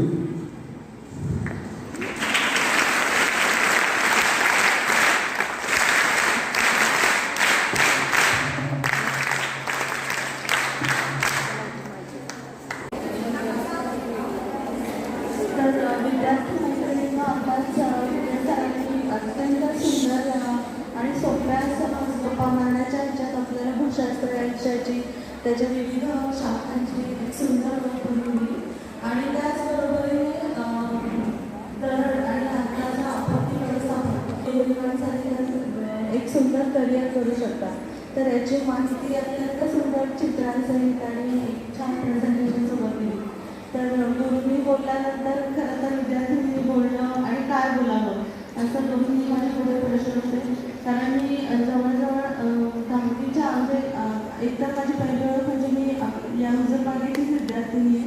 तर शाळेत असतानापासून वडिलांचे आणि तिकडे सरांचे मैत्रीपूर्ण संबंध, त्यामुळे सरांना एक बरीच वर्ष आज पाहत आहे. आणि आत्तासुद्धा सर पटकन आपली 4 व्हीलर काढता 400 किलोमीटर स्वतः ड्राईव्ह करत एका इंटिरियरमध्ये असलेल्या छोट्या विलेजमध्ये जाऊन तिथल्या लोकांना की तुमचं गाव धोक्यात आहे, तुम्ही दरड कोसळण्याची शक्यता आहे, तर पावसाळ्याच्या तोंडावर जवळ सुरक्षित जागी जा असं कळवळीने सांगतात. तर हे सरांचं जे करेज आहे म्हणजे त्यांची आज पण लोकांसाठीची धडपड आहे ती बघून नक्कीच मला वाटतं की मी या क्षेत्रात खूप काही अजून करायचं बाकी आहे. तर फक्त 2च गोष्टी मी तुमच्यासोबत शेअर करेन की माझा कोर विषय रिसर्चचा हा भूजल आहे. म्हणजे भूजलात जास्त मला संधी मिळाली आणि कोस्टल ॲक्विफर्सवर माझं स्वतःचं PhD आहे. तर पहिली गोष्ट म्हणजे की समजा तुम्ही तुमच्या घरी आहात आणि आईने म्हटलं की बाळा जा बरं जरा 1 ग्लास पाणी दे, तर तुम्ही कसं पटकन उठता, ग्लास भरता आणि आईला पाणी आणून देता. पण हे जर तुम्ही पहिल्यांदा मैत्रिणीच्या घरी गेलात आणि मैत्रिणीच्या आईने अचानक म्हटलं की जातेस का गं, पाणी आणतेस का, तर तुम्हाला वाटेल की मैत्रिणीच्या घरात किचन कुठे आहे, ग्लास कुठला, प्यायचं पाणी नळाचं आहे का त्या एखाद्या भांड्यात किंवा भांड्यात भरलेलं आहे, असे कितीतरी प्रश्न तुमच्या मनात अगदी लगेच येते. म्हणजे ह्या गोष्टींना आपल्याला काय समजतं की जी गोष्ट आपल्याला माहीत असते तीच आपण डेव्हलप आणि मॅनेज करू शकतो. त्यामुळे सरांच्या प्रेझेंटेशनमधनं सगळ्यात महत्त्वाचा मेसेज त्यांनी काय दिला आहे तर ह्या भूमातेची भाषा तुम्ही समजून घ्या. मग तुम्हाला आपत्ती व्यवस्थापन असेल, जल व्यवस्थापन असेल, जलसाक्षरता असेल, जलसुरक्षितता असेल, ही तेव्हाच कळेल जेव्हा ही वसुंधरा किंवा ही पृथ्वी किंवा ही भूमाता आपल्याशी काय बोलायचा प्रयत्न करत आहे हे जर आपण जाणून घेतलं तर त्याचं व्यवस्थापन अवघड नाही. ही पहिली गोष्ट. आणि सगळ्यात महत्त्वाची म्हणजे की जलचक्रानंतर पाणलोट व्यवस्थापन असे विविध तुमच्या पाठ्यपुस्तकात मी टॉपिक्स इन्क्लूड केलेले पाहिजे.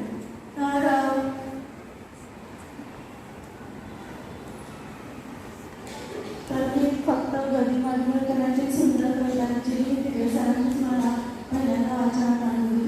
ती स्पृहा जोशीच्या सुंदर आवाजात आपण आज इथे बघूया आणि मग मी माझं बोलणं तुमच्याशी संवाद थांबवते. धन्यवाद. सगळ्या मुलींनी ते कविता दिसते मागेपर्यंत म्हणूया सगळ्यांनी एकत्र सुंदर कविता. कोण सुरुवात करेल?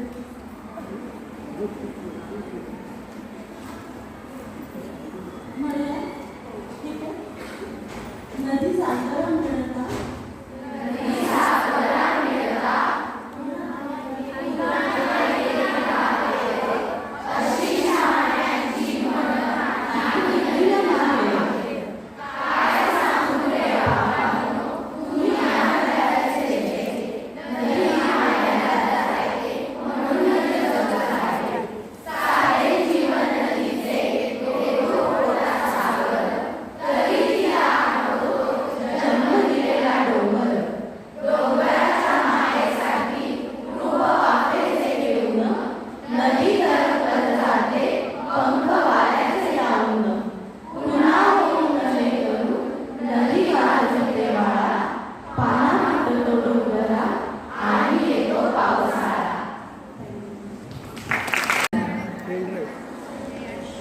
आजच्या विज्ञान मंडळाचं उद्घाटन करण्यासाठी आलेले डॉक्टर ठिगळे आणि त्यांच्या विद्यार्थिनी जे आहेत त्या डॉक्टर मुरीकर,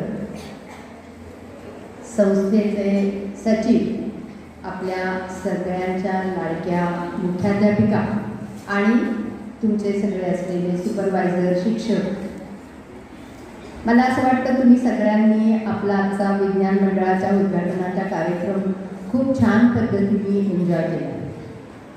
पण मला अनेक वर्ष शिक्षिका म्हणून काम केलेलं असल्यामुळे तिथे जे काही शोधताना दिसलं आपोआप ते काय दिसलं सर, तर इथे या एवढ्या सगळ्या जरी मुली असल्या तरी त्यातल्या काही मुली ज्या आहेत त्यांना खरोखरच विज्ञानामध्ये खूप रस आहे. पण प्रत्येक वर्गामध्ये मला खात्री आहे की तुम्हाला सुद्धा हे दिसलं किंवा इथे जे शिक्षक माझ्याबरोबर उपस्थित आहेत त्यांना सुद्धा आपल्या वर्गात एक कायम जाणीव असते की आपण जेव्हा शिकवतो तेव्हा वर्गात 3 प्रकारच्या मुली किंवा 3 प्रकारचे विद्यार्थी असतात. एक म्हणजे काय, आलोय ना शाळेत, करायचा आहे ना अभ्यास, चल करूया. एक गट असा असतो, अरे बापरे हे सगळं आपल्याला परीक्षेत येणार आहे आणि त्याचा अभ्यास आपल्याला करायचा आहे आणि म्हणून पटापटापटा बाई काय सांगेल ते लिहून काढतो. आणि एक अगदी छोटा गट असा असतो की ज्याला जे काही ज्ञानकण आपल्या आजूबाजूला पडत असतात ते पटपट वेचायची सवय असते. ते काही जाणीवपूर्वक करतात असं नाही, पण आपोआप त्या गोष्टी कागदावर नाही तर आपल्या मेंदूत टिपल्या जातात. आणि मला खात्री आहे की तुम्ही आता ह्या ज्या सगळ्या वेगवेगळ्या गोष्टी सांगितल्या या त्यांच्या अभ्यासक्रमात कदाचित नसतीलही, पण तो जो एक तिसरा छोटा गट आहे त्या छोट्या गटांनी तुम्ही सांगितलेल्या कित्येक गोष्टी अशा झिरपून त्यांच्या मेंदूमध्ये नक्की गेल्या. आज कदाचित त्यांना ते कळणारही नाही, पण जेव्हा केव्हा त्यांच्या करिअरचा पाथ त्या निवडतील त्यावेळेला आत्ता तुम्ही दोघांनी जे काही सांगितलं ते नक्की त्यांना पुढे उपयोगी पडणार आहे. सायमल्टेनियसली एक गोष्ट आपण लक्षात घ्यायची आहे की इथे असणारा हा जो मोठा गट आहे, काय केलं त्यांच्या बाईंनी की 9वीच्या सगळ्या मुली वर्गातनं आणल्या आणि इथे बसवल्या. आता त्यातल्या कित्येक मुलींना सायन्समध्ये अजिबात काहीही रस नसेल. कुणाला तरी खूप भाषा आवडत असतील, कुणाला तरी सोशल सायन्सेस आवडत असतील. जॉग्रफी हे बॉर्डर लाईन आहे, म्हटलं तर सोशल सायन्स आहे, म्हटलं तर सायन्स आहे. आणि त्यामुळे तो विषय असा आहे की तो काही मुलींना जरा जास्त आवडत असेल. पण मला खात्री आहे की इथल्या बऱ्याचशा मुली ह्या परीक्षेसाठी म्हणून बसणाऱ्या इथे दिसतात. आणि त्याच्यामुळे त्यांना असं वाटलं की अरे बापरे ह्याच्यात आपण काय लिहून द्यायचं आणि काय नाही. पण बऱ्याच मुलींनी काही काही गोष्टी लिहून घेतल्या. आणि मी जेव्हा म्हणते की मी इथे शिक्षिका म्हणून उभी आहे तेव्हा मला ही आणखीन एक गोष्ट माहिती आहे की प्रत्येक विद्यार्थिनीचा, प्रत्येक मुलाचा, प्रत्येक माणसाचा स्पॅन ऑफ अटेन्शन हा एक लिमिटेड काहीतरी ठरवून दिलेला असतो. आणि माझं काम सोपं केलं आपल्या दुसऱ्या वक्त्यांनी. त्यांनी एक कविता म्हणून घेतली आणि त्यामुळे तुम्हाला माहिती आहे की 1 तासानंतर आपल्याला कंटाळा येतो तेव्हा एक शिक्षक जाऊन दुसरा शिक्षक येतो तेवढा आपला स्पॅन ऑफ अटेन्शन जो आहे त्याला उपयोगी असतो की आधीच्या शिक्षकांनी सांगितलेलं दप्तर काढ, वही टाकून दिली दप्तरात, नवीन वही काढली, ह्याच्यामध्ये तो स्पॅन आपल्याला आपोआप ब्रीदिंग गॅप मिळते. ती तुम्ही ब्रीदिंग गॅप मिळवून दिली तरीही मला खात्री आहे की तुम्हाला खूप सारं भाषण जर मी आता एखाद्या विषयावर करायचं ठरवलं तर तुम्ही म्हणाल अरे बापरे, तसं म्हणायची संधी मी तुम्हाला अजिबात देणार नाहीये. फक्त एक छोटीशी गोष्ट सरांच्या भाषणामध्ये मला सापडली ती म्हणजे सर तुम्ही जेव्हा हे वेगवेगळ्या जेमॉलॉजी, जिओलॉजी असे शब्द वापरत होता तेव्हा मला एका माझ्या मैत्रिणीची आठवण झाली की आपल्या शाळेतली, मी सुद्धा आपल्या शाळेची माजी विद्यार्थिनी आहे, आपल्या शाळेतली माझ्याच बॅचची एक मुलगी अतिशय उडाणटप्पू, म्हणजे केव्हा एकदा जंगल जिमवरती जाऊ, माझ्या वेळेला इथे जंगल जिम सुद्धा होतं, केव्हा एकदा जंगल जिमवरती जाऊ अशा विचाराची असणारी मुलगी, कधीही अभ्यासात किंवा इथे तुमच्यासारखं न लिहिणारी अशी नसणारी मुलगी जेव्हा फर्ग्युसनला शिकायला आली, जिओलॉजी हा विषय तिने घेतला आणि जिओलॉजीमधनं तुम्ही आत्ता सांगत असताना मला तिची आठवण झाली, जेमॉलॉजी जेव्हा तुम्ही सांगितलं तेव्हा तिला त्या जेमॉलॉजीमध्ये खूप इंटरेस्ट वाटला आणि त्या जेमॉलॉजीमधनं ती आज खरोखरच वेगवेगळ्या हिऱ्यांची, माणकांची परीक्षा करते आणि एक उत्तम व्यवसाय करते. आणि त्यामुळे मला जे सुचलं आत्ता की इथे बसलेल्या ज्या मुली आहेत ह्या मुलींच्यापैकी एक तरी मुलगी ही अशा प्रकारचं काहीतरी ॲब्सॉर्ब करेल आणि नक्की तुम्हालाही शाबास म्हणेल. आणि मी आता भाषण लवकर संपवते म्हणून मला सुद्धा या मुली नक्की शाबास म्हणणार आहे. धन्यवाद.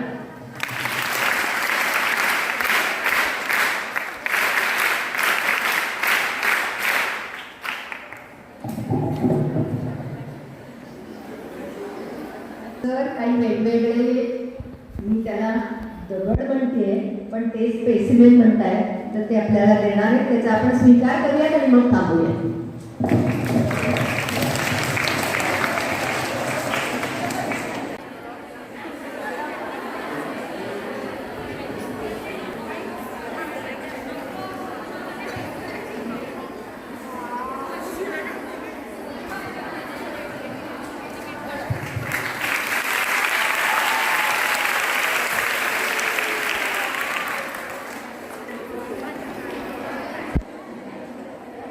वेगवेगळ्या वाळू आहेत बघा.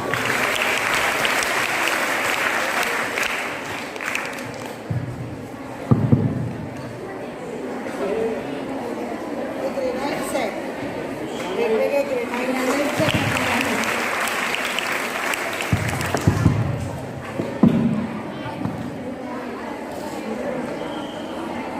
हे जे आहे कशालाही दगड म्हणून नका. एक लक्षात घ्या, आम्हाला दगड म्हटलं की वाईट वाटतं. हां, आणि दगड म्हणजे फेकण्यासाठी असतात.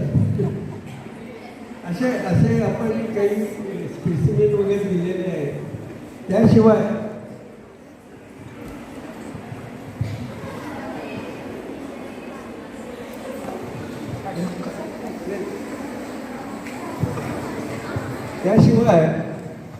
माझे गुरु सिम्बायोसिसचे संस्थापक ते 1964 सालापासून ते आणि मी एकत्र होतो.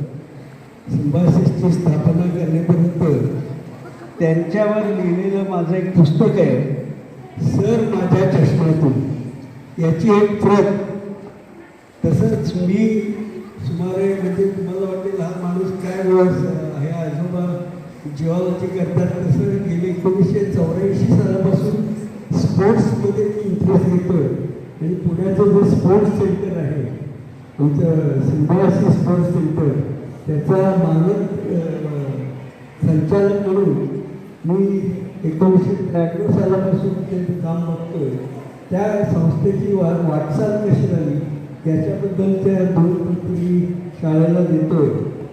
आणि मोठन जागवा तल्ली ठोंबा या पुस्तकाच्या 3 प्रती मी देतोय. आणखी तुम्हाला वाटतं एक सांगायची गोष्ट अशी आहे की या पुस्तकाच्या पहिल्यांदा 2000 प्रती मी छापल्या. काही माझा खर्च होता, काही भावनासारख्या विद्यार्थ्यांनी मदत केली. नंतर चितळे स्वीटवाल्यांनी मदत केली. अशा लोकांनी 2000 प्रती आपण छापल्या आणि ते खेड्यापाड्यातल्या दरडग्रस्त भागातल्या शाळांना ते मोफत दिलेले आहे. त्या संपल्यामुळे दुसरी एक 2000ची आवृत्ती काढली आहे आणि त्याचंही वाटप आता चालू आहे. तर या पुस्तकाच्या प्रती मी आपल्या शाळेला देतो. आणि शेवटची एक प्रत मी ज्यावेळी 70 वर्ष माझं झालं त्यावेळी संस्थेने आणि सिम्बायोसिसने माझ्या जिओलॉजीच्या विद्यार्थ्यांनी सर्वांनी मिळून क्रीडा क्षेत्रातल्या एक माझ्यावर एक पुस्तक लिहिलं, लेख लिहिलं. त्या लेखाचं संघ असलेलं doctor Satish Shripad Thigale, NGI. NGI म्हणजे तुम्हाला NGO हा शब्द माहिती आहे, नॉन गव्हर्नमेंटल ऑर्गनायझेशन, सेवाभावी संस्था.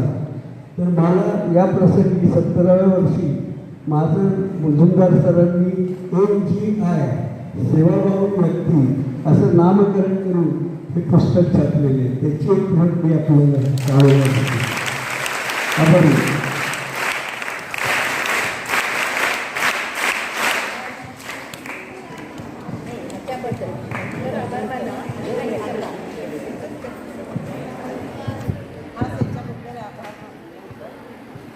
सन्माननीय व्यासपीठ, माझ्या सहकारी शिक्षिका बंधू आणि विद्यार्थिनी मैत्रिणींनो, आज हा एक आगळा वेगळा उपक्रम आपण सुरू केलेला आहे. आत्तापर्यंत आपण लेखक आपल्या भेटीला, शास्त्रज्ञ आपल्या भेटीला असे उपक्रम घेतलेले आहेत. आजपासून आपण डॉक्टर आपल्या भेटीला, म्हणजे ज्यांनी डॉक्टरेट मिळवलेली आहे किंवा आपले जे आरोग्य क्षेत्रामध्ये काम करणारे, वैद्यकीय व्यवसाय करणारे डॉक्टर्स आहेत, यांची भेट आपण तुम्हाला वर्षभरात घडवून आणणार आहोत. आणि आरोग्यविषयक तसंच समाजातील या इतर गोष्टींवरती रिसर्च केलेले, संशोधन केलेले, डॉक्टरेट मिळवलेले व्यक्ती आपल्या भेटीला इथून पुढे यावर्षी येणार आहेत. तुमच्या ज्ञानाचं कक्षा रुंदाव्या यासाठी हा सगळा आपला या विज्ञान विभागाचा प्रयत्न आहे. आज आपल्या इथे डॉक्टर सतीश तिगळे उपस्थित झाले. त्यांच्या व्यस्त दिनक्रमातून ते इथे उपस्थित झाले. त्याचप्रमाणे ते सिम्बायोसिस स्पोर्ट्स सेंटरचे आत्ता सध्या मानद संचालक म्हणून कार्यरत आहेत. आणि त्याचप्रमाणे त्यांच्या विद्यार्थिनी आणि आपल्याही शाळेच्या विद्यार्थिनी माननीय डॉक्टर भावना उमरीकर यासुद्धा आपल्या निमंत्रणाला मान देऊन उपस्थित राहिल्या. त्याबद्दल या दोघांचे मी प्रशालेतर्फे आभार मानते. त्याचप्रमाणे त्यांनी आपल्या शाळेला जे काही खडकांचे नमुने आणि फॉसिल्स म्हणजे जीवाश्म भेट दिलेले आहेत त्याबद्दल त्यांना खूप खूप धन्यवाद. त्याचप्रमाणे त्यांनी स्वतः लिहिलेली पुस्तकंही त्यांनी आपल्या शाळेला भेट दिलेली आहेत. तसंच त्यांच्यावर लिहिले गेलेलं पुस्तकसुद्धा त्यांनी भेट दिलं आहे आपल्या ग्रंथालयाला. त्याबद्दल मनापासून धन्यवाद.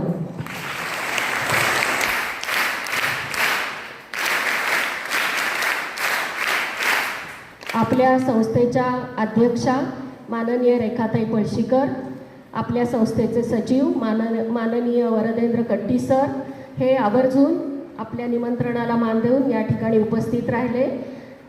नेहमीच आपल्याला त्यांच्याकडून प्रोत्साहन मिळतं आणि त्यामुळंच नवनवीन कार्यक्रम, उपक्रम घेण्याची उमेद आपल्यामध्ये जागरूक होते. म्हणून त्यांनाही धन्यवाद.